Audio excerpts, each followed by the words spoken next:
My sister gave our father a fatal overdose. My father had cancer. I spent a lot of time with him this past year. I live about an hour away with my own family, but I used vacation and sick time to stay a couple nights a week and take him to and from medical appointments. Sometimes more. My mother has mild dementia, but was able to take care of him the rest of the time. His body was weak, but his mind was sharp. He slept a lot. One morning I got a call from his oncologist, and drove to meet him at the hospital. She told us that things had taken a turn. She knew he wanted to pass at home, and she felt that if he were to come back to the hospital she may not be able to release him again. We engaged hospice. I took him home, and I could see from how weak he was that he would probably never leave the house again. We sat in the sun and talked a bit, then I put him to bed. That night, my sister was scheduled to arrive from overseas. Her relationship with my father was fine. He supported her financially. Things with the rest of us siblings are strained, in no small part because of the financial and emotional burden she put on our parents. I left shortly before she arrived, saying a quick goodbye and that I'd be back at the weekend with my family. Hospice also arrived that evening, bringing with them drugs in case there was pain. And the next day he was in some pain, but he was still clear-minded and communicating with us via text. That night he passed, just hours before we went up to see him. I had hoped to talk to him again and we did, but he wasn't there to hear it. We spent the day crying, telling stories, laughing, crying some more. In shock. His body was taken to be cremated. I miss him terribly. I saw that the hospice drugs had been opened, and a suspicion bloomed in my heart. I felt like a monster for even considering it. The following 2 weeks were a blur. I spent some time at the house, I grieved with my family and alone, I tentatively re-engaged with work and the rest of my life. It all felt a bit unreal. I went back to the house on the night that my father's remains were returned. I was not surprised to find that my mother and sister had been drinking before I arrived, but I was shocked at how much. I have never seen my mother stumbling like that, like she could fall and hit her head. My sister was very angry that they could not even have one night alone. It had many. She swore at me, she blamed me for most of the problems in her life since her childhood. She threw things. My mother cried at the anger. It stung, still does, but I didn't rise to the fight. My calm made her even more angry, but I was eventually able to disengage and get Mom to bed. She sobbed herself to sleep. Given the alcohol and dementia, she has no real memory of that night. I stayed at the house, but kept my distance until my sister left 2 days later. We have scarcely communicated since. Yesterday I had a call from another sibling, who also lives quite far in a different time zone. He revealed that my sister had called the night that Dad passed. She told him that she had given Dad some of the medicine, and that he had relaxed and then become unresponsive. He told her it was an overdose, to call the hospice people immediately. She didn't call them for another 6 hours. Do I think she deliberately gave Dad an overdose? Probably not.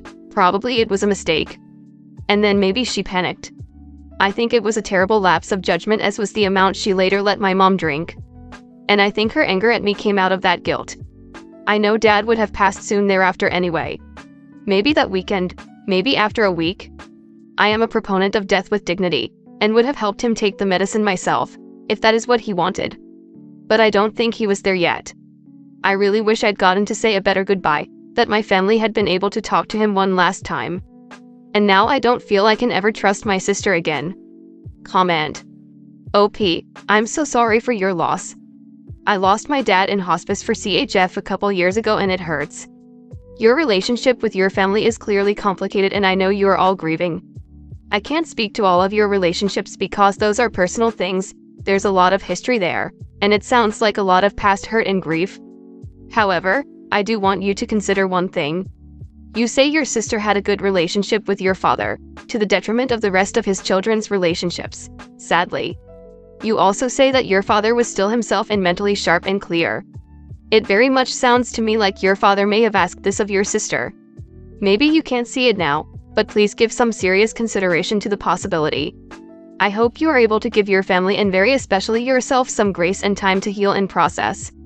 Grieving complicated family relationships, especially with parents, is incredibly difficult. I wish you and your family the best. My grandpa begged my grandma, no one else in the family knows. I only know because my grandpa mistook me for my grandma and said, Barb, I want you to take care of this, I can't do it anymore.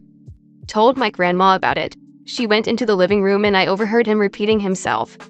2 nights later, the hospice nurse went outside for a cigarette and my grandma did what my grandpa wanted. My grandma said it was hard going against her training as a nurse, but the love of her life was tired of being tired. It wore my grandma down. She became addicted to pain meds after his passing and only lived another 2 years and 4 days. She blamed herself not only for my grandpa's death, but her son's death because she refused to pay for another rehab stint, early 90s, so she gave in to pain meds in 2006 and never looked back. My short time as a CNA led me to believe in assisted dying very passionately. Some of those folks were so miserable, begging to die. My heart broke for them. I wished I could do anything to help them. I wish everyone could see what end-of-life care is like before it's time to make their decision. Especially with how underfunded the average nursing home is. Unless you are incredibly wealthy, then your care will probably be less than optimal. Add to that the kind of people I worked with there who stayed in that career. I wouldn't want them caring for me. That's all I'll say about that. My grandpa was starting to lose himself and my grandfather was a prideful man. We never ever saw him without his dentures and never heard the man fart. Once his cancer spread to his brain, we knew he was going to want an out. Because he was an intellectual, very smart man. Not smart like Trump, but smart. Me having to explain to him every day why he couldn't drive made him angry. He'd argue with everyone, which wasn't him. So when we went on hospice, we knew it wouldn't be long BC my nurse of a grandma would help him if needed, and she did. Oh man. Last part made me chuckle. I was pretty much the only person who could get my grandpa to take his meds. I was his baby who gave him a great grandson. But one day he was being an ass. He was agitated due to being stuck inside. My grandma called me, "Your grandpa is being a dick. Can you come over and get him to take his meds?" Sure, why not? Not like I don't have a 16-month-old. Get there and he's refusing to take them. I get fed up and scream, "I swear to God, if you don't take your FN pills, I'll have that fat bitch in the kitchen come in here and give you a strip tease." He took him. I apologized to my grandma, but I also was repeating what he was calling her, so she understood. He went from being a full-time diesel mechanic and tinkering in his garage, woodworking, hobbies, to being stuck inside 24/7 because he was a fall risk. I'd be pissed off too. Story 2. I slept with another woman on a break and now my wife is changed. My wife and I, both 40, have been together for 15 years. The past 3 years were turbulent and we fought all the time until about a year ago when we decided we needed a time apart or separate. We chose the first option. The first period we went no contact at all, but then we started texting, then meeting for lunch, etc. Dates. We talked about the problems. I felt miserable without her and I hoped she did too because I missed her every day. The problems that we always fought about, the mundane stuff, were so trivial now, and we talked about how our issues were really no-issues. She said she loved and missed me so much and I felt so much relief that she felt the same way, so I confessed that I was miserable without her and how our problems were nothing compared to not being with her. We made a plan to reconcile and a month ago she moved back home. Before we separated, we discussed what we are allowed to do during our separation. She said that she didn't want to sleep with others but that I was free to do it because we will be legit separated and she doesn't have a right to decide over me while we aren't a couple. I slept twice with a colleague of mine. It wasn't good and I regretted it, so I ended it. It basically wasn't worth it. When my wife moved back, she asked me if I did something. She didn't. I told her the truth and she was silent for a while and then said that it was fair enough and not cheating because we already discussed the possibility. Since we have talked about it, she has been distant. She says that she is happy and that she missed home, and I too missed her and I haven't been this happy, but I don't know. When I ask her, she says she's fine and not to worry. But I don't know. I have caught her crying a few times, but she says it is the news and the world's condition. My wife is wild in bed and I usually don't need to do much to put her in the mood. Now she doesn't react to my touch and sometimes we try for a long time, but she says she can't and starts crying. I don't know how to solve this.